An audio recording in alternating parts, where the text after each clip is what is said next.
మా ఫ్యామిలీకి ఉన్న ఇమేజ్ ముందు నాని గారి ఇమేజ్ అసలు పనిచేయనే పని.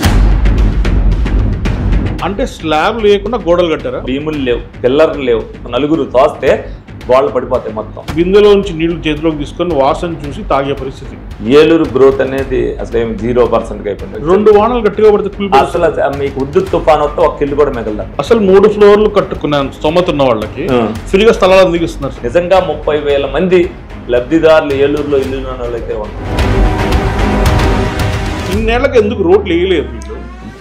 ఎందుకు వేసారు అర్జెంట్? ఎందుకనంటే ఏలూరు సుందరీకరణగా ఉండాలని చూపించాలి. ఇప్పటికి కూడా రోడ్లు లేవు. మాదేపల్లి ఇందిరమ్మ కాలనీలో మోకాల్లో గుంటలు ఉంటాయి, దానికి నాని గారు వెళ్ళను కూడా 4 ఏళ్ళు ఇంజనీరింగ్ చదివి చీరలు మీద వేసుకొని చీరలు ఇలా ఉంటాయండి నేను చూపించాల్సిన పరిస్థితి వచ్చింది. 5-6 వేలు మందికి ఉపాధి పోయి 500-600 మంది జరిగితే ఏం జరుగుతుంది? మొత్తం స్ట్రీట్ మొత్తంలో కూడా ఏదో చెప్పుకోవడానికి వైజాగ్లో 1-2 తప్ప ఇప్పుడు ఐటీ కంపెనీస్ అంటూ ఏం లేవు. మనం రేపు పొద్దున అక్కడికి వెళ్ళినా వీళ్ళకి వాటాలు ఇవ్వాలి, లేకపోతే వీళ్ళ బెదిరింపులు. మనం ఒకవేళ మన ఇండస్ట్రీ గ్రోత్ వచ్చింది, మనం వీళ్ళు వాటా అడుగుతారు.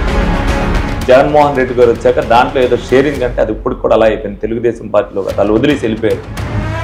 సొంత డబ్బులతో 3 ఫ్లోర్లు కట్టుకున్నారు. ఆ ఫ్లోర్లు చూపించి జగనన్న కాలనీలో ఇల్లు అని చెప్పి వాళ్ళు ఆ వీడియో పెడతారు. మంచినీటి సమస్య తీరలేదు. ఆరోగ్య శాఖ మంత్రిగా ఉన్న నాని గారు ఇవాళకి కూడా తేల్చలేదంటే సిగ్గుచేటు. ఇక్కడ అసలు ఎట్లాంటి సిచ్యువేషన్స్ ఉన్నాయి? మురికి ఫేమస్ గా చేశాడు, గంజాయికి ఫేమస్ గా చేశాడు. ఎవరికైనా హెల్ప్ జరిగిందా? అసలు హెల్ప్ లో జరగడానికి అసలు నాని గారు అందుబాటులో ఉంటాయి కదా. హాస్పిటల్స్ లో బెడ్లు దొరకడమే కష్టంగా ఉన్న టైంలో, జనాలు చచ్చిపోతున్న టైంలో అప్పుడు కలకలలాడింది మందుల షాపులు. కాబట్టి వీళ్ళు డబ్బులు ఇవ్వట్లేదన్న ఉద్దేశంతో ఫైర్ స్టేషన్ సెంటర్ లో ఒక మందుల షాప్ కూడా సీజ్